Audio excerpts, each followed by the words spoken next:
தேவனை மகிமைப்படுத்துபவர்களாய் இருக்க வேண்டும். எல்லாவற்றிலும் என்ன பண்ண வேண்டுங்க?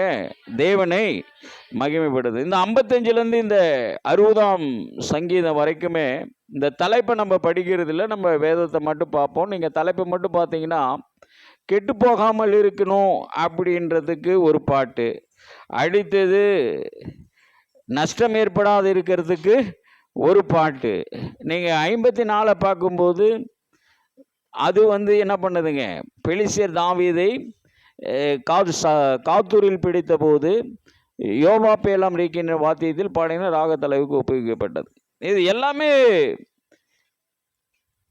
இருக்கு. நீங்க 56:13 பார்த்தீங்கன்னா, நான் தேவனுக்கு முன்பதாக ஜீவனுடைய வெளிச்சத்திலே நடக்கும்படி நீர் என் ஆத்துமாவை மரணத்துக்கும் என் கால்களை இடரலுக்கும் தப்பி வியாதிருப்பீரோ அப்படின்னா, உம்மாலே நான் தப்பிக்க வழி இருக்கிறது.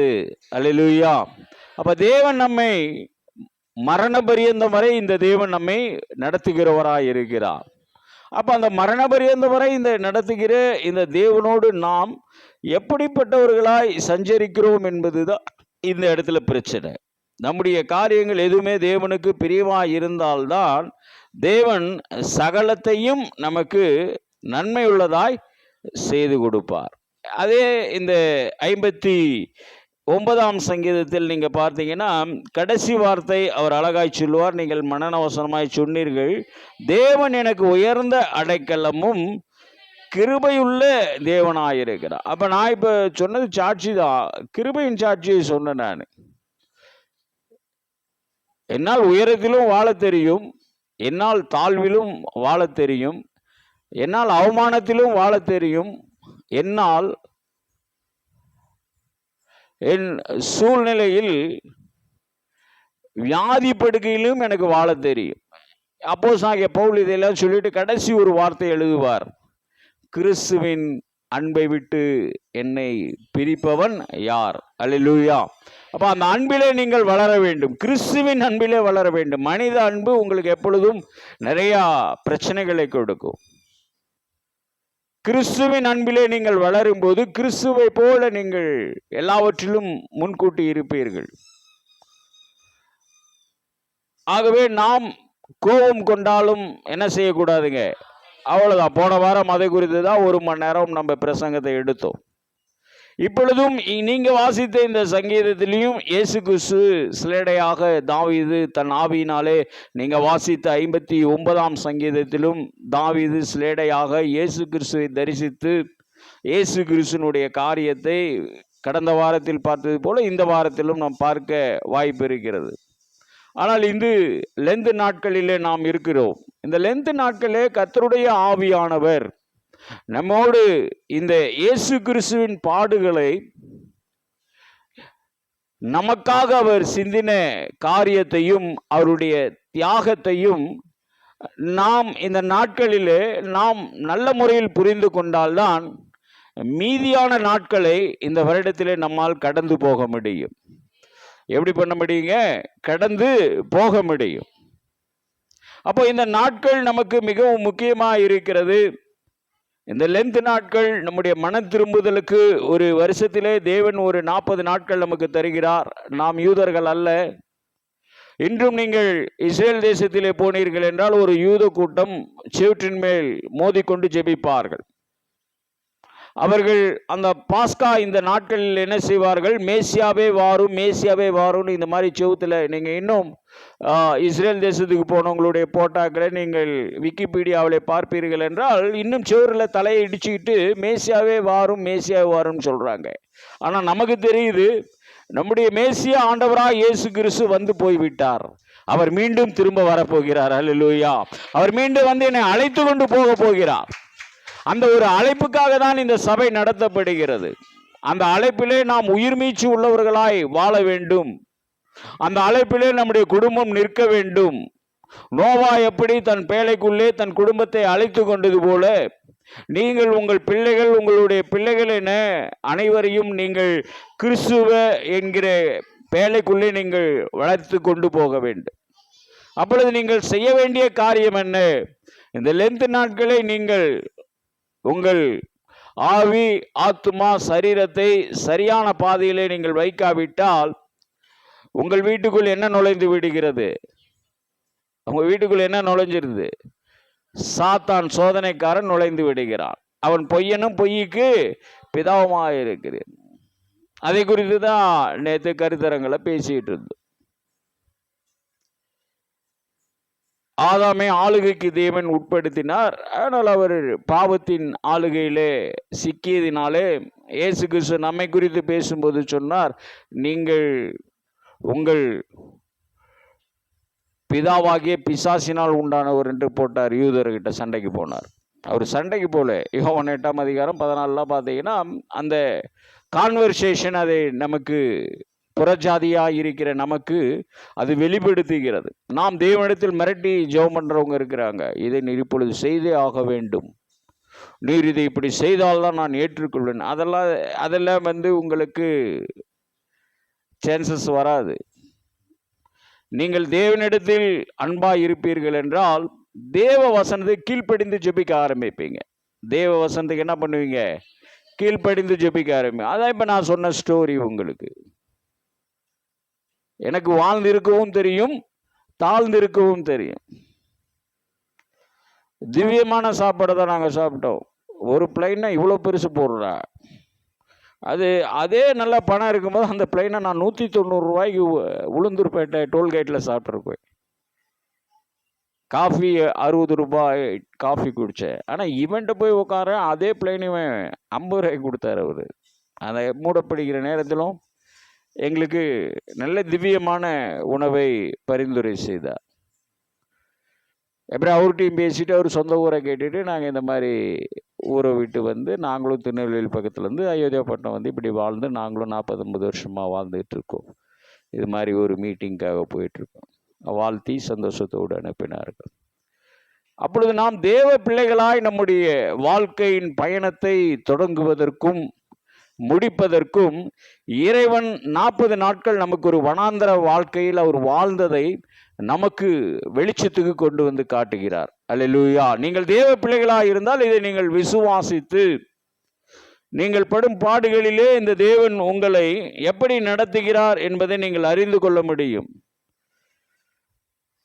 அதை தாவீது அழகாய் தன்னுடைய பாடலாக 16ஆம் வசனம் 17ஆம் வசனம் நீங்கள் வாசித்த சங்கீதத்தில் சொல்றாரு, நானே உம்முடைய வல்லமையை பாடி காலையிலே உம்முடைய கிருபையை மகிழ்ச்சியோடு புகழுவேன்.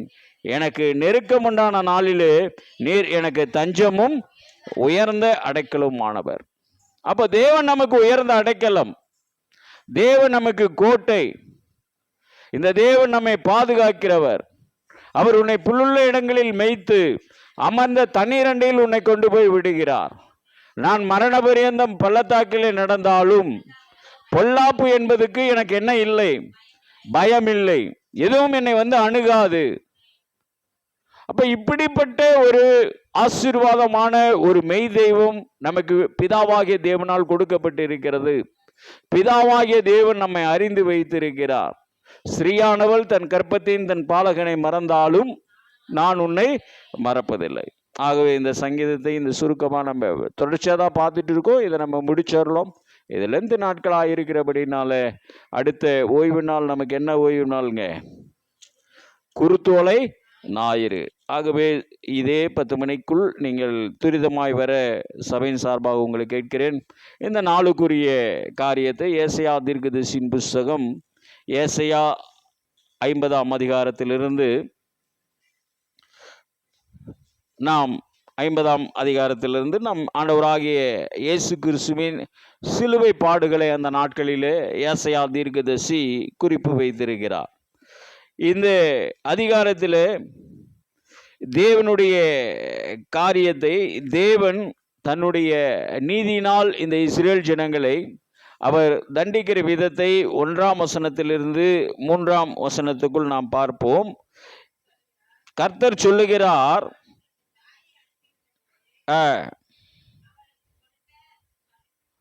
தள்ளுதற் சீட்டு எங்கே? அல்லது எவனுக்கு உங்களை நான் விற்று போட்டேன்? இதோ உங்கள் அக்கிரமத்து நிமித்தம் நீங்கள் விற்கப்பட்டிருக்கிறீர்கள். உங்கள் பாதகங்கள் நிமித்தம் உங்கள் தாய் அனுப்பிவிடப்பட்டாள் என்று சொல்லி 3 வசனங்களினாலே தேவன் அவளுடைய நெருக்கத்திற்கு விடுதலை உண்டா இல்லையா என்பதை அவர் சொல்லி 4ஆம் வசனத்தை நீங்கள் பார்க்கும்போது ஆண்டவராகிய இயேசு கிறிஸ்துவினுடைய காரியத்தை அவர் அந்த இடத்திலே சொல்லுகிறார். 4ஆம் வசனம் என்ன சொல்லுது பாருங்க. இளைப்படைந்தவனுக்கு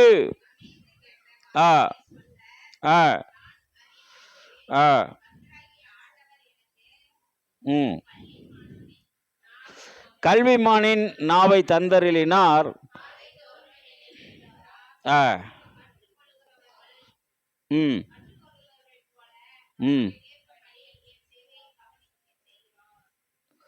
இந்த முதல் 3 வசனங்களை நாம் மத்தேயு நிருபத்திலே பார்க்கலாம். 19ஆம் அதிகாரத்தை நீங்கள் தியானத்துக்கு எடுத்து செல்லலாம். அதே போல் உபாகமத்திலும் உங்களுக்கு தியானத்துக்கு இந்த தள்ளுதற் சீட்டு என்றால் என்ன என்பது இருக்கிறது. ஆகவே இப்போ நம்ம தள்ளுதற் சீட்டை பற்றி பிரசங்கம் பண்ணல. நாம் வாழும் காலத்தில் இந்த தள்ளுதற் சீட்டுன்னா நம்ம என்ன நினச்சிக்குவோம்? டைவர்ஸ்ன்னு நினச்சிக்குவோம். இப்போ இருக்கிற 2000 ஆண்டுகளுக்கு பின்பதாக இது தள்ளுதற் சீட்டை டைவர்ஸ் என்று நாம் கொண்டு வருகிறோம். அதே போல் அந்நாட்களிலே நியாயப்பிரமாணத்தை மீறுகிறவர்களை பார்க்கும்போது தேவன் அதை தள்ளுதற் சீட்டை பயன்படுத்துகிறார். அந்த கோத்திரம், அந்த குடும்பம், 3ஆம் 4ஆம் தலைமுறை பாவத்தை விசாரிக்கிற தேவன் இப்படிப்பட்ட சூழ்நிலையை வைத்து அவர் தள்ளுதற் சீட்டை அந்த இடத்துல பயன்படுத்துகிறார். ஆகவே அந்த தள்ளுதற் சீட்டிலிருந்து நீங்களும் உங்களுடைய குடும்பங்களும் காப்பாற்றப்பட வேண்டும் என்றால் நீங்கள் இந்த ஆண்டவராகிய இயேசு கிறிஸ்து என்கிற மெய் தெய்வத்தை நீங்கள் உங்களுடைய உண்மையான தெய்வமாய் நீங்கள் மாற்றுவீர்கள் என்றால் நீங்கள் இடைப்படுகிற சமயத்திலெல்லாம் இந்த தேவன் உங்களுக்கு வார்த்தையை கொடுக்க வல்லமை உள்ளவராய் இருக்கிறார். நீங்கள் இளைப்படைகிற நேரமெல்லாம், சோர்வு உடுகிற நேரமெல்லாம் உங்களுக்கு சகலத்தையும் அதை நன்மையாய் மாற்றக்கூடிய வார்த்தையை இந்த தேவன் என்னென்றைக்கும் சதா காலங்களிலும் உங்களோடு இருந்து உங்களுக்கு மீட்பை கட்டளையிடுவார், உங்களுக்கு ஜீவனை கட்டளையிடுவார். அப்ப அந்த ஜீவனை கட்டளையிடுகிற இந்த தேவன் சொல்லுகிற அவரை குறித்து தான் இந்த ஏசாயா தீர்க்கதரிசி சொன்னான். இஸ்ரவேல் ஜனங்களே, நாம் நியாயப்பிரமாணத்தின்படி தள்ளுதற் சீட்டை பெறுகிறோம். நம்முடைய அக்கிரமமும் இங்கு நின்று கொண்டிருக்கிறது, அதிலே பாதகங்கள் இருக்கிறது. இதை ஆமோஸ் தீர்க்கதரிசி இதை விட அழகாய் உங்களுக்கு எக்ஸ்பிளைன் பண்ணுவார். அவருடைய புத்தகத்தில் பார்ப்பீர்கள் என்றால் எப்பொழுது பார்த்தாலும் உங்களுக்கு 7 பாதகத்தை நீங்கள் பார்த்தீர்கள், 5 பாதகம், 4 பாதகம், 3, 12 நீங்கள் ஆமோஸ் தீர்க்கதரிசி புத்தகம் சும்மா 9 அதிகாரம் தான் இருக்கும். நீங்கள் அதில் பார்த்தீங்கன்னா இந்த பாதகம் என்கிற வார்த்தை அதில் வரும். அந்த பாதகம் என்றால் என்ன அப்படின்றதெல்லாம் நீங்கள் நிதானமாக நல்ல நாட்களில் தியானிக்கிற இந்த உபவாச நாட்களில் நீங்கள் வேதத்தை தெரிந்து ஆமோஸ் தீர்க்கதரிசி எடுத்துட்டு அதில் என்ன பாதகம் நமக்கு நம்முடைய கூடாரத்தில் இருக்கின்றதை நீங்கள் கண்டுபிடிக்க வேண்டும். அதனால்தான் இந்த 4ஆம் வசனம் அவர் அவ்வளோ அழகாக சொல்லுகிறார்.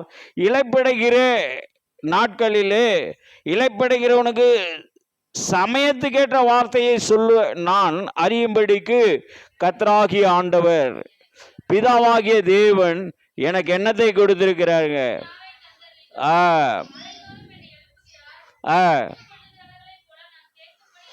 காலைதோறும் என்னை எழுப்புகிறார்,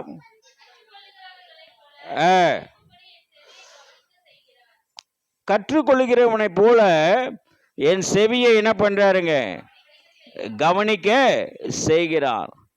அப்ப தேவன் இந்த காரியத்தை சொல்வதற்கு முன்பதாக யூதா தள்ளிவிடப்படும் என்பதை முதல் வசனத்தில் சொல்றார்.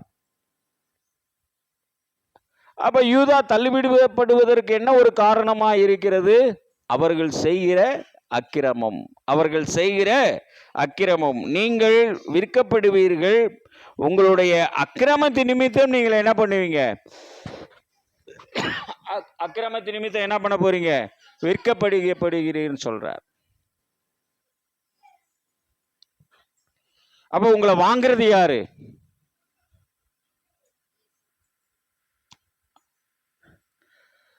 நீங்க அக்கிரமம் செய்யாமல் தன் பாவத்தை அறிக்கை செய்துவிட்டு அதை விட்டு விலகுகிறவன் தேவனிடத்தில் இரக்கம் பெறுவான். அதான் நான் சொன்னேன். நான் ஒன்றும் கார் மெக்கானிக்கும் கிடையாது, கார் மெக்கானிக் பிள்ளையும் கிடையாது. அதான் நான் சொன்னேன், நம்முடைய இருப்புகளின் மூலியமாய் நம்முடைய சௌரியங்களை நாம் பார்த்து அட்ஜஸ்ட் பண்ணுறோம். ஆனால் தேவனுடைய இரக்கங்களினாலே நீங்கள் வாழ வேண்டும் என்றால் நீங்கள் அதிகாலையில் தேவனை தேட வேண்டும். நீங்கள் எப்போ தேடணுங்க? அதிகாலையில் தேவனை தேட வேண்டும். அப்போ தான் இந்த வார்த்தை உங்கள் வீட்டுக்குள்ளே வரும், உங்களுக்குள் வரும். உங்கள் வீடு இது, நீங்களே ஜீவனுள்ள தேவனுடைய ஆலயமாக இருக்கிறீங்க. அப்போ இந்த ஆலயத்துக்குள்ளே இந்த வார்த்தை வரணும். வார்த்தையாலே பேசுகிற ஆண்டவர் இவர். எதனால் பேசுகிற ஆண்டவர்? நமக்கு வார்த்தையாலே பேசுகிற ஆண்டவர் இவர். அப்ப ஆதியிலே வார்த்தை இருந்தது, அந்த வார்த்தை தேவனிடத்தில் இருந்தது, அந்த வார்த்தையே தேவனாய் இருந்தது. இருளில் இருக்கிற ஜனங்களுக்கு பிரகாசமான ஒளி வாழ்க்கையை கொடுப்பது என்று யூதனாகிய யோவான் அழகாய் எழுதி கொடுத்தான். ஆனால் இந்த இடத்துல சொல்லுகிறார், நான் யூத கோத்திரத்தை கைவிட்டு விட்டேன். ஏனென்றால் அந்த கோத்திரத்தை தள்ளிவிடுவது எனக்கு மிகவும் வேதனையாக இருக்கிறது. ஆகவே மேசியா மட்டுமே ரட்சிப்பதற்கும் மீட்பதற்கும் வல்லமையுள்ளவர் என்று சொன்னார். அப்ப காரிலிருந்து நீங்கள் விடுதலை பெற வேண்டும் என்றால் நீங்கள் மெய் தெய்வமாகிய இயேசு கிறிஸ்துவுடைய வார்த்தையை நீங்கள் தினந்தோறும் கேட்கிறவர்களாக இருக்க வேண்டும். அதிகாலையில் என்னை தேடுகிறவன் என்னங்க சொன்னாரு? அதிகாலையில் என்னை தேடுகிறவன்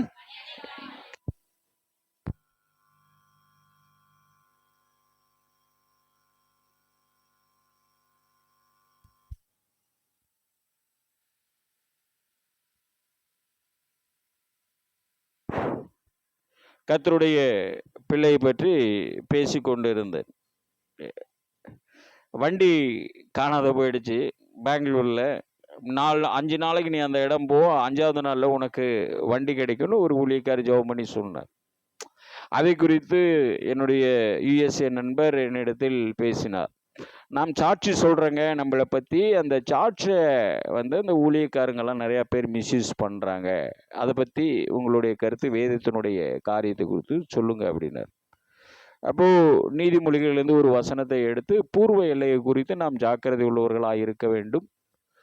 அடுத்தது அந்த பூர்வ எல்லையில் நாம் இப்படிப்பட்ட சாட்சி சொல்லுகிறவர்களுக்கு விரோதமாய் நாம் ஏதாவது பேசினால் அது நம்மை தாக்கும் என்று வசனத்தை அவருக்கு கொடுத்து அவர்கிட்ட 1 மணி நேரம் அதை குறித்து எனக்கு எக்ஸ்பிளைன் பண்ணி ஆடியோ அனுப்புங்கன்னாரு. அப்புறம் நான் அதை அனுப்பிச்சேன். அப்புறம் அதை பேசிட்டு நீங்கள் ஏதாவது அவரை சந்திக்க விரும்புகிறீங்களா அப்படின்னு அதை பற்றி. ஏன்னா என்னிடத்தில் ஊழியத்தை பொறுத்த வரைக்கும் நம்ம அவ்வளோ சீக்கிரம் யாரிடையும் கன்வின்ஸ் ஆகிறது கஷ்டம். ஆனால் நான் சொன்னேன், இல்லைங்க, இதுக்கெல்லாம் எங்ககிட்ட ஒரு குரூப்பில் இப்போ என் சபையில் 4-5 பேர் இருக்கிறாங்க. அவர்களெல்லாம் இந்த மாதிரி ஊழியத்தை விரும்புகிறவங்க. அவங்கள்ட்ட சொல்கிறேன், அவங்க ஏதாவது வாய்ப்பு கொடுத்தா நான் சொல்கிறேன்ட்டு அவரை குறித்து 4-5 காரியங்களை எனக்கு வெளிப்படுத்தினார். நான் எங்கள் அப்பா அம்மா வாழ்ந்த காலத்து பக்கத்து ஊரில் தான் அந்த ஊழியக்காரர் இருக்கிறார். ஒரு வேளை சுற்றி வளைச்சி நான் பெங்களூர் போனால் அதை கண்டுபிடிச்சிடலாம். இப்போது நான் இதை எதுக்கு சொல்கிறேன்னா, இன்றைக்கி நாம் அதிகாலையில் முழங்கால் படிக்கிட்டு ஜெபிக்க பழகிக்கொள்வோம் என்றால் அன்றன்று வேண்டிய ஆகாரத்தை ஆண்டவர் நமக்கு அந்த நாளிலே தருவார். அதுக்கு நம்ம இன்னொருத்தர் போய் தேடணும்னு என்ன இல்லை, அவசியம் இல்லை. நமக்கு தெரியும் நம்ம பாக்கெட்டில் இன்றைக்கி 50 ரூபா இருக்குன்னா அந்த 50 நாளைக்குள்ளே தேவன் நம்முடைய பசியையும் நம்முடைய ஆகாரத்தையும் நமக்கு கொடுத்து நம்மை போஷிக்கிறவராய் இருப்பார். நான் வேலை அலுவலகத்தில் விஷயம், பிஸ்னஸ் விஷயமா நம்ம போகிறோம். நிறைய இடத்துல நமக்கு நிறைய பிரச்சனைகள் இருக்கும். நம்ம ஒரு எண்ணத்தோடு போவோம். அந்த இடத்துல அந்த பணங்கள் வராவிட்டால் நம்ம ஜீரோவாயிடுவோம். அப்போ அந்த ஜீரோ ஆகிறதுக்கு முன்னாடியே கர்த்தர் நமக்கு தேவைகளை போஷிக்கிற வல்லவராக இருக்கிறார். அதனால தான் இந்த யூதா கைவிடப்பட்டாலும் தேவன் அவர்களுக்கு ஒரு மேசியாவை கொடுத்தார் அந்த நாட்களிலே. அந்த மேசியா தான் ஆண்டவராகிய இயேசு கிறிஸ்து. இன்று நாமும் தள்ளப்படுகிறோம். அக்கிரமத்தின் நிமித்தம், பாவத்தின் நிமித்தம், நம்முடைய சரியில்லாத வேலை வாய்ப்பின் நிமித்தம் சொந்தக்காரர்கள் கூட நம்மளை என்னவா பேச ஆரம்பிச்சிடுறாங்க, தரக்குறைவா பேச ஆரம்பிக்கிறாங்க. நம்முடைய நிலைமையை பார்த்து அவங்க தப்பா பேசுறாங்க. ஆனால் அது தவறில்லை, அது அவங்களுடைய வளர்ச்சி. பீலையாமை பாலாக் ரொம்ப மரியாதை கொடுத்து தீர்க்கதரிசியில பீலையாம் மாதிரி சம்பாதித்த தீர்க்கதரிசி இல்லை. ஆனா அவன் இந்த தேவனை தரிசித்துட்டான். அவன் சொல்றான், யாக்கோப்பிலிருந்து ஒரு நட்சத்திரம் உதிக்கும்னாங்க. அவன் தான் சொன்னான் முதல் தீர்க்க தரிசனம் இயேசு கிறிஸ்து வேதத்துக்குள்ள கொண்டு வந்தான். ஆனா பாருங்க, மோசே அவனை கொலை பண்றாரு. அப்புறமா தான் தெரியுது மோசேவுக்கு இந்த பட்டணத்துல தீர்க்கதரிசி இருக்கிறாரா அப்படின்னு. அவன் திரும்ப ரிவர்ஸ் எடுக்கிறார் மோசே. அப்ப தேவ சாயல் தேவ சித்தம் இல்லாம நம்ம உலகத்துல தேவ சாயல்ல வாழ்ற மாதிரி நம்ம காட்டிக்கொள்ளலாம். ஆனால் தேவ சித்தம் நம்மோடு இருக்க வேண்டும் என்றால் எல்லாருடைய வாழ்க்கையிலும் அதிகாலையில ஜெபம் தேவைங்க. அதிகாலையில் என்ன தேவை? ஜெபம் தேவை. அப்பதான் ஆண்டவர் அன்றன்று வேண்டிய காரியத்தை உங்களோடு பகிர்ந்து கொடுக்க முடியும். அன்றன்று என்ன தேவையோ உங்களை போஷிக்க முடியும், உங்கள் பிள்ளைகளை வழி நடத்த முடியும். உங்கள் வீட்டுக்கு என்ன தேவை தேவையில்லை எப்படின்னு இவன் பீலையாம முடிச்சுட்டு போகும்போது ஒரு தீர்க்கதரிசியை கூட நீங்க கொலை பண்ணக்கூடாதுன்னா, இல்லை இங்க யாரோ பெயர் தெரியாதவங்க நான் அடிச்சிட்டேன்னு சொல்லுவார். என்னாகமத்தில் அது நமக்கு தேவன் பதிவு வைக்கிறார். ஆனா பிள்ளையும் சொல்ற, நான் இந்த மாதிரி மெய் தேவனோடு வாழணும்னு ஆசைப்பட்டேன்னு நான் சொன்னானே தவிர தேவனோடு அவன் வாழவில்லை. அப்ப நாமும் தேவனுடைய பிள்ளைகள் கிறிஸ்துவின் சாயல்ல வாழ்றோம், நம்ம வாழ்றோம். ஆனா நமக்குள்ள அந்த கிறிஸ்துவின் உயிர்ப்பு இல்லாவிட்டால் நம்ம ஜெபம் எல்லாமே வீண். நான் பேசுற பிரசங்கமே எனக்கு வீண் தான். கிறிஸ்துவின் சாயல் எதிலையாவது ஒன்றிலே நான் டச்அப்ல இருக்கணும். நீங்க அதே மாதிரி எனக்கு 1.25 மணி நேரம் பிரசங்கெல்லாம் சின்ன வயசுல ரொம்ப மதவாத கிறிஸ்தவனா இருக்கும்போதெல்லாம் விடிய கூட போட்டு பேச. இப்பெல்லாம் மதத்தை பற்றி நான் மாற்றத்தை விரும்பினேன்னா 3/4 மணி நேரத்துக்கு அவங்க என்ன கேட்குறாங்களோ அதனுடைய எசன்ஸ் மட்டும் கொடுப்பேன். நான் வாரம் ஏறக்குறைய 80 நிமிஷம் ஓட்டிட்டேன். சொல்லி இதில் என்ன ரிவர்ஸ் நான் பார்க்க முடியும்? நான் பார்க்க போகிறது இல்லை, தேவன் பார்க்கணும். அப்போ எந்த ஒரு காரியத்திலும் இந்த ஏசாயா 50ஆம் அதிகாரம் சொல்லுகிறது, யூதாவே உன்னுடைய அக்கிரமம் பெரிதாக இருக்கிறது, உனக்கு நான் தள்ளுதல் சீட்டை கொடுத்து விட்டேன். பீலையாமுக்கு தள்ளுதல் சீட்டு கொடுத்தாச்சு, தரிசனத்தை பெற்ற மனுஷன். ஆனால் பீலையாம் தேவனுக்கு விரோதமாய் தேவ பிள்ளைகளுக்கு விரோதமாய் சாபத்துக்கு தன் வாழ்க்கையை அவன் பயன்படுத்தினான். ஆசீர்வதிக்கப்பட்ட குடும்பத்தை சபிப்புக்கு போவது தவறு.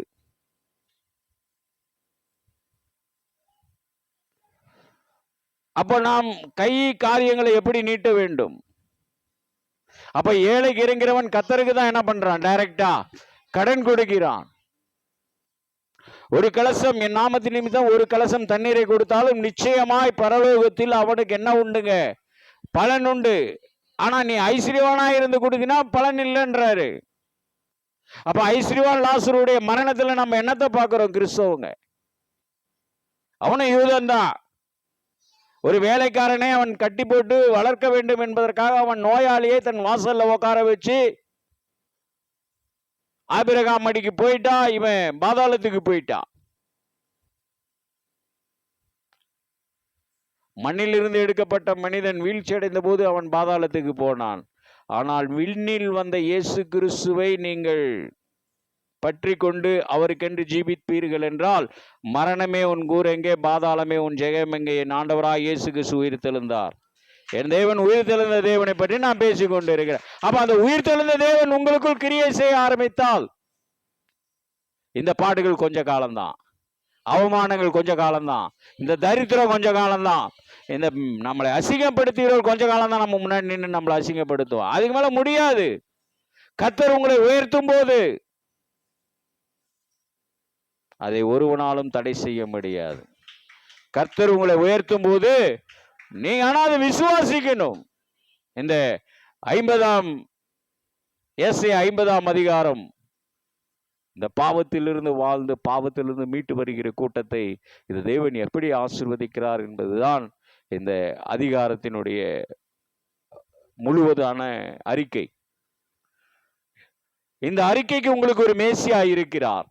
அவர் பரிசுத்தமுள்ள தேவன். ஆகவே பரிசுத்த அலங்காரத்துடன் நீங்கள் தொழுது கொள்ள வேண்டும். எதோடு தொழுது கொள்ள வேண்டும்? கொஞ்சம் கையை தட்டிங்க, 10 நரம்ப வச்சு தட்டுங்க, வேற ஒன்றும் வேணாம், நல்லா உற்சாகமா தட்டுங்க பார்க்கலாம். அல்லேலூயா. அப்ப தேவன் உங்களை வழிநடத்த வேண்டும் என்று தான் விரும்பி அவர் அடுத்தது நீங்க என்னதை பண்றீங்க பாருங்க. 9ஆம் வசனம் என்ன சொல்லுது பாருங்க.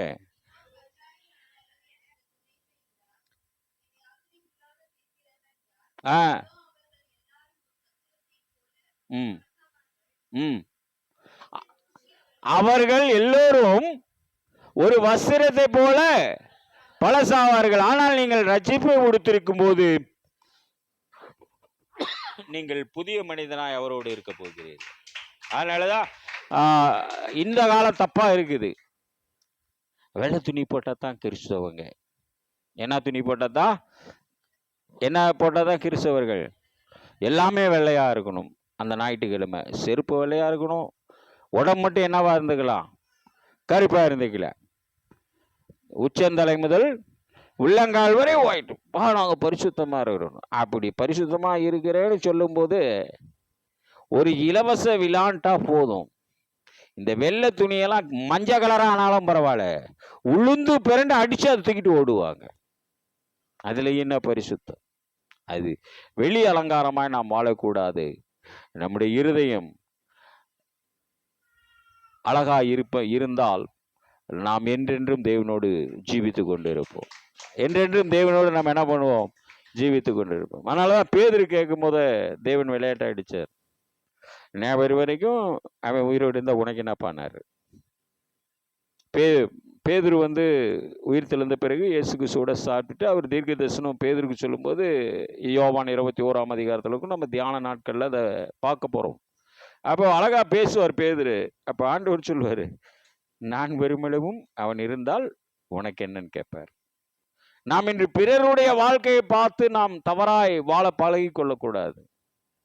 பிறரை தேவன் தீர்க்க தரிசனத்தில் எப்படி பெருசா வைக்கிறாருன்றதெல்லாம் நீங்க பார்க்காதீங்க. அன்றென்று உங்களுக்கு கொடுப்பதை தேவன் உங்களுக்கு கொடுக்க வல்லவராய் இருக்கிறார். உங்கள் வஸ்திரம் பொட்டு பூச்சியினால் அரிக்காதபடி உங்கள் சரீரத்தை நீங்கள் பார்த்து கொள்ளுங்கள். கர்த்தருடைய வசனத்தினாலே அவருடைய தழும்புகளாலே நீங்கள் சுகமாய் கொண்டே இருப்பீர்கள். அப்போ உங்க சரீரத்தை நீங்கள் ஜீவ பலியாய் கர்த்தருக்கு ஒப்பு கொடுக்க வேண்டும். ஏனென்றால் அவர் பரிசுத்தர். அவரை தொழுது கொள்ளுகிறவர் யாவரும் பரிசுத்த அலங்காரத்துடனே தொழுது கொள்ள வேண்டும். நம்ம அகங்காரத்துல தொழுது கொள்றதுல தான் பிரச்சனை. பிழையாம் அதில் தான் தொழுது கொண்டான். நான் பெரிய பிஸ்தா, எனக்கு தெரியாதெல்லாம் கிடையாது. வெயிடா 8 கல்லை வெயிடா, 8 கல்லுக்குள்ளே காளையை வெட்டுறா, சொந்தமாக பலியிடுறாங்க. நம்முடைய கிறிஸ்தவ பலிகளும் சொந்தத்துல தான் பலியிடுறோம். ஆனால் அந்த பலிகள் கர்த்தருக்கு பிரியமா இல்லையான்றத இப்போ இந்த சங்கீதம் நமக்கு விளக்கி கொடுக்கிறது. அப்போ இந்த தீர்க்கதரிசன புஸ்தகங்கள் நமக்கு தேவனால் அருளப்பட்டு இருக்கிறது. அப்ப தேவனுடைய விடுதலைக்காக தேவன் நமக்கு இந்த வசனங்களை கொடுக்கும் போது இந்த வசனத்தின் வாயிலாக நாம் அவருக்குள் இருக்க வேண்டும். இல்லாவிட்டால் தேவன் இந்த தேசத்திலே நம்மை விற்று போட்டு விட்டால் நம்மால் உலகத்திலே வாழ முடியாது. இப்ப இதே 50ஆம் அதிகாரம் 7ஆம் வசனம் பாருங்க. ஏசாயா 57 என்ன சொல்லுது பாருங்க. கர்த்தராகிய ஆண்டவர் எனக்கு என்ன பண்றாருங்க? கர்த்தராகிய ஆண்டவர் எனக்கு துணை செய்கிறார், ஆகையால் நான் என்ன பண்றேன்? வெக்கப்படல. இது இந்த 40 நாட்கள் நீங்கள் ஏதோ ஒரு நன்மையான காரியத்திற்காக நீங்கள் உண்மையாய் அவருடைய சத்தத்தை கேட்டு செவி கொடுத்து இருப்பீர்கள் என்றால் இந்த வருடத்துக்குள் உங்கள் முகம் வெட்கப்படுத்தாதபடி அந்த காரியத்தை கர்த்தர் மாற்றுவார். ஆனால் உங்களுக்குள் அந்த நம்பிக்கை இருக்க வேண்டும். இந்த இஸ்ரேல் ஜனங்கள் யூத கோத்திரம் தேவனை விட்டு விலகும் போது தேவன் அவர்களை விற்று போட்டுறார்.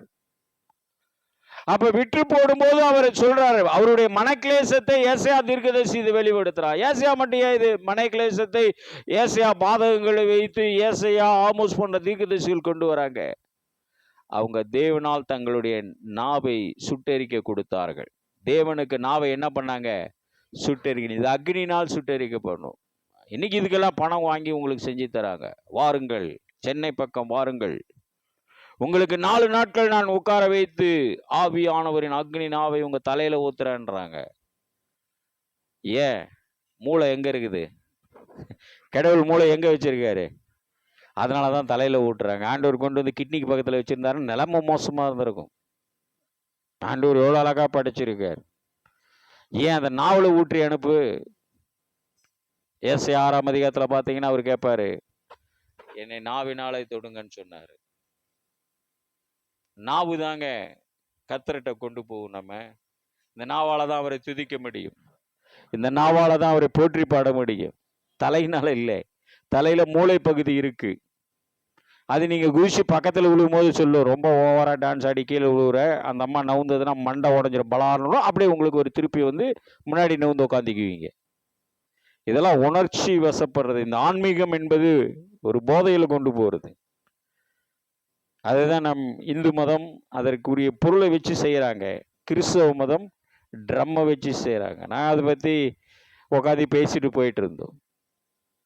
பரவாயில்ல, நம்ம சபையில் அதெல்லாம் இல்லைப்பா. அவங்க வரும்போது வராங்க, உட்காரும் போது உட்காராங்க, பாட்டை பாட வைக்கிறோம், 10 நரம்பு கையில் இருக்குது, அதை வச்சு நம்ம போகிறோம்.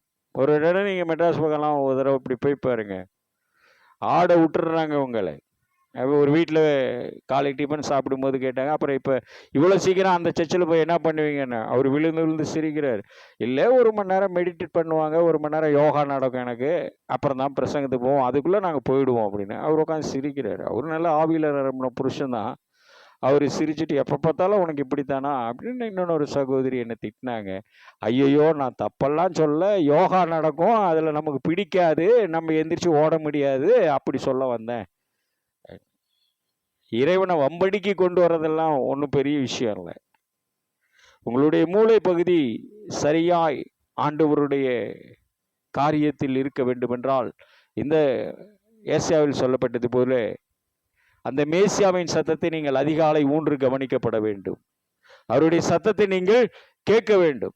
நீங்க உபவாசத்தில் இருக்கனால இதெல்லாம் நான் சொல்லிட்டு இருக்கிறேன். எது நம்ம சபையில எத்தனை பேர் இருக்கீங்க, கையை தூக்குங்க, காலை தூக்குங்க, நான் பெருமைப்படுத்தலை. கர்த்தர் உங்களை பார்த்துக்கொள்வார். நான் தான் முதல்ல அன்னைக்கு ஃபர்ஸ்ட் நாளே நான் சொல்லிட்டேன், உங்கள்கிட்ட உண்டி கொடுக்கும் போதே சொல்லிட்டேன். நான் ஒன்றும் மதத்தை வளர்க்க தான் நான் உங்க பேரெல்லாம் சொல்லிட்டு இருப்பேன். சகோதரி டான் அவர்கள் 40 நாள் உபவாசம் இருக்கிறார்கள், எனக்கு தெரியும். அதிகாலை 4 மணிக்கு என்னை கூப்பிட்டு ஜெபித்தார்கள்னு. டானுக்கு எனக்கு சம்பந்தமே கிடையாது. நீ விசுவாசியா கர்த்தருடைய பிள்ளையா இருந்தா நீ 4 மணிக்கு எந்திரிச்சு கர்த்தர் பேசினா எதிர்ப்பு பேசு. நீங்க எல்லா மார்க்கத்திலையும், இந்துலையும் சரி, முஸ்லீம் இருக்கு, கிறிஸ்டின்ல இருக்கு, 12 to 4 விழிப்ப 2 பார்ட்டா பிரிப்பாங்க மற்ற மதத்தினர். புராண புஸ்தகங்கள்லாம் படிச்சதுனால நான் சொல்றேன், நிறைய சித்தர்கள் இருக்கிறதுனால நான் சொல்றேன், நம்ம தேசத்துல வாழ்ந்ததுனால சொல்றேன். அந்த 12 to 1 உன்னை கூப்பிட்டுட்டானா அது ஒன்று, உனக்கு அடுத்த நாள் டியூட்டி க்ளோஸ், இந்த பூமி விட்டு போறதுக்கு உனக்கு கூப்பிடுறான்னு அர்த்தம். அதுதான் பிசாசின் சித்தம்.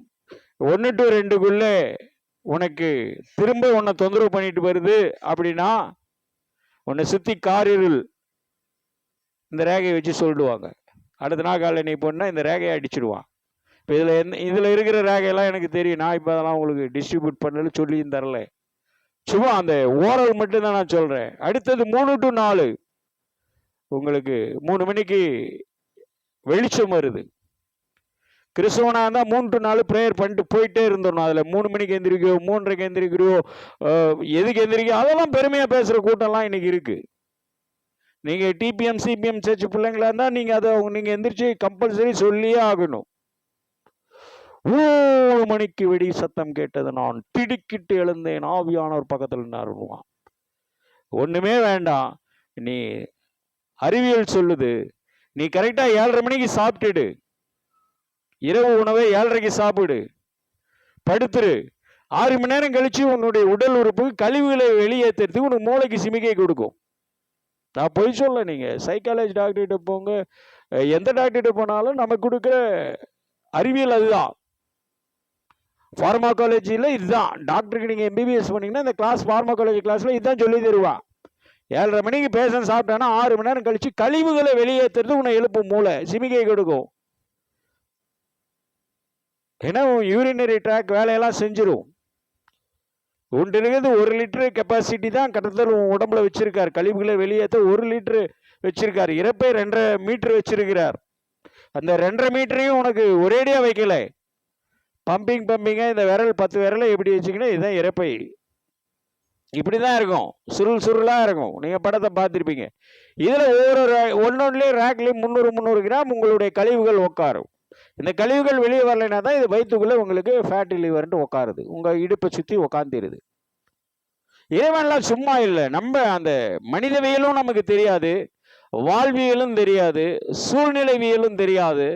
இது எதுக்கு எழுதியிருக்கிறாங்க நம்ம வேதத்தையும் பார்க்கறது இல்லை. எவன் சொன்னாலும் தலையாட்டிட்டு காசை போட்டு போயிடுறது. இப்போ அதுக்கு ஸ்பான்சர் பண்ணுற சகோதரி கூட சொன்னாங்க, அவர் 10ஆம் தேதிக்கு முன்னாடி பெங்களூர் வாய்ப்பில்லை, இதுக்கு ஸ்பான்சர் பண்ண சிஸ்டர் உதைப்பாங்க என்னன்னா அவங்க சிரிச்சிட்டாங்க. இப்போ நம்ம சபைக்கு அவர் பெங்களூர்காரை நீ வர வச்சுன்னா நான் ஸ்பான்சர் பண்ணுறேன்றாங்க மெட்ராஸில் இருக்கிறவங்க. இப்போ நான் 10ஆம் தேதிக்கு முன்னாடி அவருக்கு டேட் கொடுத்துன்னா இந்த 10ஆம் தேதிக்காருக்கு ஸ்பான்சர் பண்ணவங்க நான் உதைப்பாங்களா உதைக்க மாட்டாங்களா? சண்டைக்கு வருவாங்களா வரமாட்டாங்களா? அப்போ தவளை தன் வாயால் கெடும். அதனால் நான் சொன்னேன், இல்லை அது வந்து மே மாதம் ப்ரோலாங் பண்ணுறேன், மே மாதத்துக்கு நீங்கள் வாங்க, நாம் அவர்களை வைத்து நாம் ஊழியத்தை செய்யலாம் அப்படின்ட்டு குசுன்னு நாங்கள் பேசிக்கிட்டோம். வெளியரங்கமாக பேசலை. எதுக்கு இதை நான் சொல்ல வரேன், நீங்கள் இந்த 40 நாட்கள் இருக்கும் நாட்களிலே உங்களுடைய சரீரம் இப்படி எழுப்பி விட்டால் இது தேவன் தான் எழுப்பி விட்டார் என்று நீங்கள் தவறாய் பிசாசிடம் சிக்கிக்கொள்ளக்கூடாதுன்றதுக்காக நான் சொல்கிறேன். தேவன் எழுப்புறதெல்லாம் வேற மாதிரி இருக்கும். எழுப்புனா நல்லா போஜனம் கொடுப்பாருங்க. எழுப்புனா என்ன பண்ணுவாருங்க, உடனே ஒரு கனவு கண்டுறது. எழுப்பினோடனே ஆப்பிள் தட்டு வெட்டி மாதுளம்பழம் வெட்டி அப்படியே சுட காஃபி வச்சு சூட 4 பிஸ்கெட் வச்சு 4:15 அப்படி வந்து தட்டு நீட்டு வர. இல்லை, நீங்கள் எதையும் புசிக்க மாட்டீங்க, உங்கள் சரீரம் பசியாக இருக்காது. ஆனால் நீங்கள் தேவ சமூகத்தில் தேவனோடு மற்றவர்களுடைய போஜனத்துக்காக நீங்கள் போராடி கொண்டு இருப்பீர்கள். டைம் தெரியாது, விடிஞ்சிடும். அதெல்லாம் எலியாவினுடைய வாழ்க்கையை நீங்கள் சம்மரியாக எடுத்தால் தான் இந்த கான்வர்சேஷன் எலியாகிட்ட இருக்கா அப்படின்னு பார்க்க முடியும். எலிசா கிட்ட இருக்கான்றதை நீங்கள் பார்க்க முடியும். இரட்டத்தனையாய் அவன் வாங்கினதுனால எலிசா வியாதி அடைந்தான் என்று வேதம் நமக்கு சொல்லுகிறது. ஆனால் எலிசாவினுடைய எலும்புகளின் மேலே மற்றவருடைய சடலங்களை போட்டவன அவர்கள் உயிர் தெழுந்தார்கள். அல்லேலூயா. அப்ப உங்களுடைய பக்தி சரியா இருந்தா, கர்த்தர் உங்களோடு இருந்தா, உங்களுடைய பிள்ளைகள் எலும்புகளும் இந்த வசனம் எழுதப்படும். யாருக்கும் பிள்ளைங்க இல்லையா, அதனால கை தட்டிக்காதீங்க. பிள்ளைங்க இருக்கிறவங்க கை தட்டிக்கு.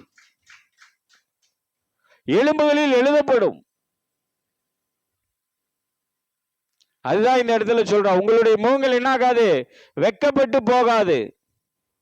என்னை நீதிமானாக்குகிறவர் சமீபமாயிருக்கிறார், என்னோடு வழக்காடுகிறவன் யார், ஏகமாய் நிற்போமாக, யார் எனக்கு எதிராளி, அவன் என்னிடத்தில் வரட்டும்.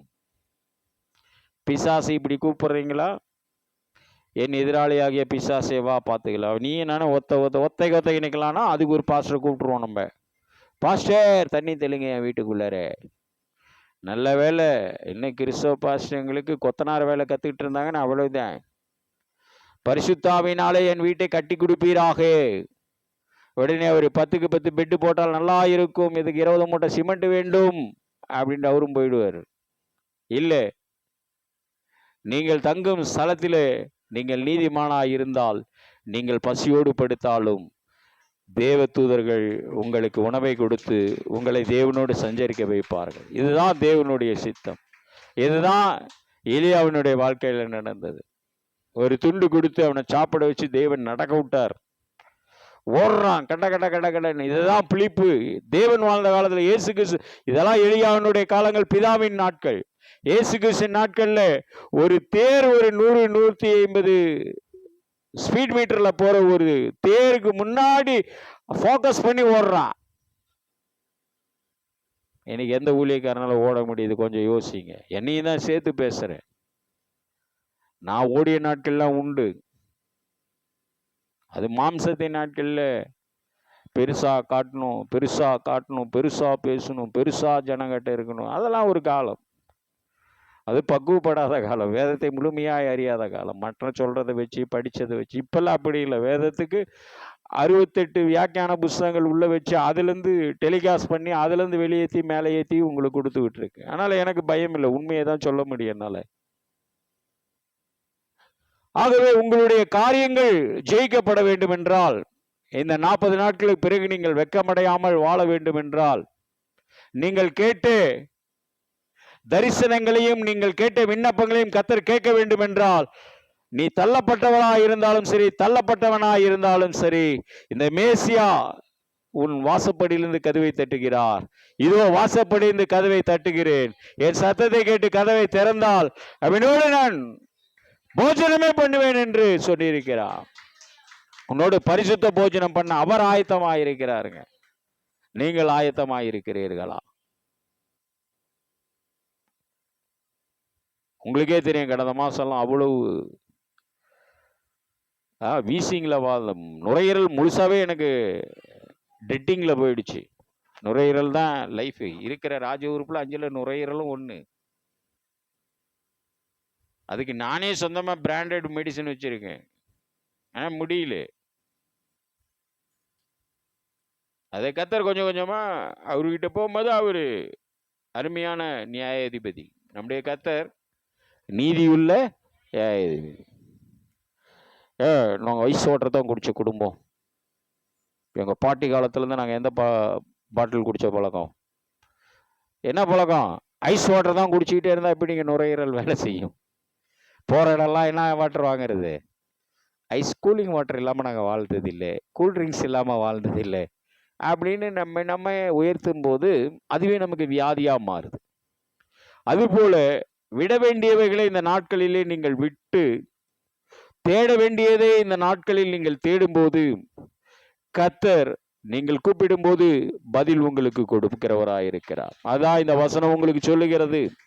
கர்த்தராகிய ஆண்டவர் எனக்கு துணை நிற்கிறார், ஆகையால் நான் என்ன பண்ணல? வெக்கப்படலை. ஏசியாவில் இருக்கு. நான் ஏசியாவை தான் உங்கள்கிட்ட பேசிட்டு இருக்கேன். ஏசியா 50ல் 7ஆம் வசனத்தை பார்த்தீங்கன்னா, நான் அறிந்திருக்கிறேன், ஆதலால் என் முகத்தை கற்பாறை விட. பாவத்துக்கு உங்க முகம் கற்பாறையா போகணுங்க. பிறரை பற்றி பேசும்போது நீங்க ஒதுங்கிக்கணும்.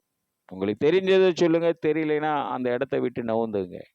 ஏனென்றால் உங்கள் முகம் கற்பாறையா இருந்தால் மேலே ஊற்றுவது எதுவும் உங்களுக்குள் உங்களை சேதப்படுத்தாது. அதுதான் அதுக்கு ஒரு சின்ன அர்த்தம். நீங்க கற்பாறையில போய் தண்ணி ஊத்திட்டு 5 குடம் தண்ணி ஊத்திட்டு கீழே வர்றதுக்குள்ள அது என்ன ஆயிடுங்க? கீழே ஓடி போயிடும். அப்ப அந்த கற்பாறைக்கு எது என்ன இல்லை? சேதம் இல்லை. நீங்க தேவ பிள்ளையா இருந்தா இந்த பூமியில உங்களுக்கு சேதம் மிக குறைவு. செய்கூலி இருந்தாலும் இல்லைனாலும் சேதாரம் மிக மிக குறைவு. ஏனென்றால் உங்கள் வழிகளெல்லாம் உங்களை காக்கும்படி அவர் தம்முடைய தூதர்களுக்கு கட்டளையிடுவார். அப்படிப்பட்ட ஒரு மெய் தெய்வத்தை நாம் கொண்டிருக்கிறோம். ஆகையால் இந்த தேவன் என்னை என்னை நீதிமானாக்கிறவர் சமீபமாக இருக்கிறார்.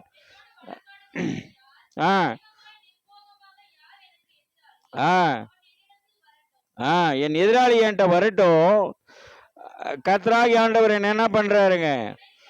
துணை செய்கிறார். அதுதான் நம்ம 4ஆம் வசனத்திலிருந்து ஆரம்பிச்சிடறாரு. இந்த மேசியா நம்மோடு இருக்கும்போது காலைதோறும் அவர் நம்மை எழுப்புகிறவரா இருக்கிறார். அல்லேலூயா. அவ்வளோதான், முடிவு வந்துட்டோம். மீது நீங்கள் வீட்டில் கொஞ்சம் வாசித்து பாருங்க. வாரம் 1.5 மணி நேரம் 2 மணி நேரம் பிரசங்கம் பண்ண ஆரம்பிச்சு இப்போ வர 15 பேர் அப்படியே நைஸாக என்ன பண்ண ஆரம்பிச்சிருவீங்க? கிளம்ப ஆரம்பிச்சிருவீங்க. இல்லைங்க அவர் ரொம்ப படிச்சிருக்கிறாருங்க, நம்ம போகிற சபைக்கெல்லாம் இதெல்லாம் லாய்க் போடாதுங்க, நம்மனா போகணுங்க, காணிக்க பண்ணுங்க, 4 பேரை பார்க்கணுங்க, அப்புறம் நான் அப்படி வளர்ந்தேன் இப்படி வளர்ந்தேன் நம்ம சொல்லுங்க. அவரே பேசிக்கிட்டு இருக்காருங்க, சாட்சி கூட எனக்கு டைம் கொடுக்கறது இல்லைங்கன்னுவீங்க. அதெல்லாம் வேண்டாம், இன்னும் ஒரு 5 நிமிஷத்தில் நான் முடிச்சு தந்துடுறேன், சுருக்கம் முடியுது. முதல் அவர் காலைதோறும் என்ன பண்ணுறார்? உங்களை எழுப்புகிறார், உங்கள் செவியை திறக்கிறார். உங்கள் செவியை என்ன பண்ணுறாரு? நான் தான் சொன்னேன், நீங்கள் 7:30 மணிக்கு சாப்பிட்டு படுங்க, 3 மணிக்கு எழுப்பி விட்டுருவார் ஆண்டவர். ஆண்டவர் எழுப்பில் உங்கள் சரீரம் எழுப்பும். ஆதாமே நீ எங்கே இருக்கிறாய் என்று ஆவியானவர். இதை மற்றவர்கள் அது மக்கள் பெருமையாக பேசணும், மக்கள் நம்ம நீதிமானா காட்டணும்னுவாங்க. அவங்களுக்கெல்லாம் நான் சொல்லும் போது இந்த பேலையாம் சம்பவத்தை டக்குன்னு சொல்லுவேன். நேற்று கூட கருத்தரங்களை சொன்னேன், நீங்கள் கொடுத்த சத்தியம் எல்லாம் சரி. அதில் ஒரு அம்மா இருந்துச்சு, நான் போய் பேசுகிறேன், அவங்க கேட்க மாட்டோன்றாங்க, ஆஹானா. ஏன்னா அந்த அம்மா ஊழியம் பண்ணுதுன்றது அங்கே இருக்கிற 50 பேருக்கு தெரியும். நான் சொன்னேன், தேவனுடைய காரியம் இல்லாமல் எஸ்ஐக்கியல் அழுதாரு, ஆயுசு நாட்களில் தேவன்கிட்ட வாங்கினார். மரண கன்னிகளுக்கு மாத்திரம்தாங்க தப்பி வைக்கப்பார் தேவன், மரணத்தெல்லாம் யாருக்கும் தப்பி வைக்க மாட்டார். அது அவங்களுக்கு ஒரே நிமிஷம், எனக்கு கொடுத்து 15 நிமிஷத்தில் அவங்களுக்கு மனசில் அடிக்கிற மாதிரி அடிச்சுட்டு, அவ்வளோதான். நமக்கு கத்தரிச்சு வெளிப்பாடு அதுதான். எல்லாத்தையும் எழுப்பணும், நான் அவ்வளோ பேருக்கு சோ வாங்கி கொடுத்தேன், எல்லாமே சபைக்கு வரணும். இது என்னங்க, நம்ம என்ன ஆஸ்பத்திரியாக கட்டி வச்சுருக்கிறோம்? ஞாயிற்றுக்கிழமையானா சுகமாவரெல்லாம் வாங்க போங்கன்னு ஆஸ்பத்திரியாக வச்சுருக்கோம். அவருடைய தழும்புகள் யார் மேல் படுகிறதோ, எவன் மேல் இரக்கமாக இருக்க கத்தர் சித்தமாக இருக்கிறாரோ அவன் மேல் இரக்கமாக இருக்கிறார். முதல்ல அந்த வார்த்தையை நீங்கள் புரிஞ்சுக்கணும். நாம் எவன் மேலே அவர் இரக்கமாக இருக்கிறாரோ அவன் மேல் இரக்கமாக இருக்கிறார். எவனுடைய பாவங்களை அவர் மன்னிக்கிறாரோ,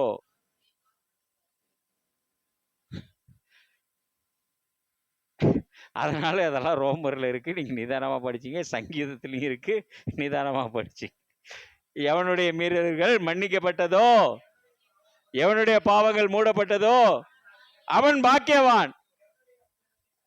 எவனுடைய அக்கிரமத்தை கர்த்தர் எண்ணாதிருக்கிறாரோ, எவனுடைய ஆவியில கபடம் இல்லாம இந்த வார்த்தையை விசுவாசித்து இரவும் பகலும் வேதத்தில் தியானமாக இருக்கிற மனுஷன் பாக்கியவான். முடிஞ்சு போச்சு. அப்ப நீ காலையில எழுந்திருச்சு நீ ஜெபிக்கணும்னா உன் செவி திறக்கணும். செவி திறந்தா உன் மூளை திறந்துச்சு, உன் கண்ணு திறந்துருச்சு. திறந்த உடனே ஊரா எழுதுன புஸ்தகத்தை படிக்காத. கர்த்தர் உனக்காக சிலுவையில் அறையப்பட்டு கொடுத்து இந்த வேதத்தை தியானி. நம்மால் இதை தியானிக்கிறது இல்லை, உடனே போன் போட்டுறது. ஐயோ நீங்கள் சொன்னபடி நான் 4 மணிக்கு எழுந்து விட்டேன், 3:30க்கு ஆவியானவர் வந்து எழுப்பி விட்டு போயிட்டார். உடனே அவர் சொல்லுவார், நல்லது, இரவு நீங்கள் என்ன சாப்பிட்டீர்கள்? நான்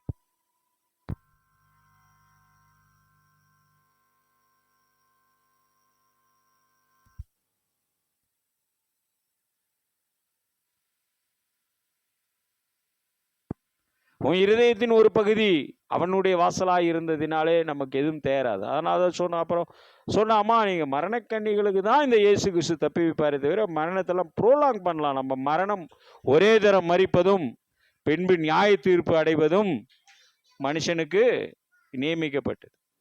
அந்த பாவத்திலிருந்து வரும்போது இதெல்லாம் நமக்கு வந்துடுது. அதனாலதான் அவன் சொன்னான், நான் பாவத்தில், என் தாய் என்னை பாவத்தில் கற்பந்தரித்தால் இதோ உள்ளத்தில் இருக்க உண்மையாருகிற ஞானத்தை எனக்கு தெரியப்படுத்தும். தாவீது அந்த சங்கீதத்தை எழுதுறதே உடனே ஆஹா ஓஹோன்லாம் பேசுவாங்க. இல்லை, அவன் ஆதியாகமம் 1ஆம் அதிகாரம் 3ஆம் அதிகாரத்தை நினைவு கூர்ந்து தாவீது எழுதினார். என்ன எழுதினாரு? என் தாய் என்னை பாவத்தில் கற்பந்தரித்தாள். ஆதாம் தான் என்ன பண்ணாங்க? கர்ப்பம் அடைஞ்சாங்க. யார் கர்ப்பம் அடைஞ்சது? ஏவாளா ஆதாமா? இங்கதான் இருக்கிறீங்க, பரவாயில்ல, நல்லது. ஏவாள் என்ன பண்ண? கர்ப்பந்தரித்தாள். அவ காயின தோட்டத்துக்குள்ள பெத்தாங்களா, தோட்டத்தை விட்டு வெளியே வந்து பெத்தாங்களா? தோட்டத்துக்கு வெளியே. அந்த பாவம் அவங்களை தொடர்ந்து பிடிக்கினார், பார்த்தீங்களா ஆண்டவர்? அதுதான். இப்படி நாம் வேத சத்தியங்களை அறிந்து கொள்ள நீங்க இந்த லென்த் நாட்கள்ல நீங்களே வேதத்தை தியானிக்க வேண்டும். அப்பதான் கர்த்தர் உங்களை நீதிமானாக்கி உங்களுக்கு விரோதமாய் வருகிற சத்துருவை அடித்து போட்டு 10ஆம் வசனத்துல என்ன சொல்றாரு பாருங்க.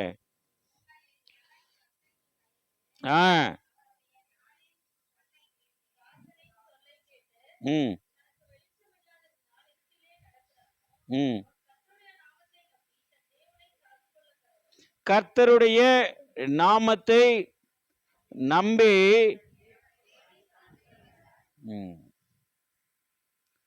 நம்ம எப்படி இருக்கிறோம்? இந்த அதிகாலை என்பது ரொம்ப அவசியங்க. லூக்காவை கொஞ்சம் எடுங்க, 21ஆம் அதிகாரம் 38ஆம் வசனத்தை பாருங்க. ஜனங்கள் எல்லாரும் அவருடைய உபதேசத்தை கேட்கும்படி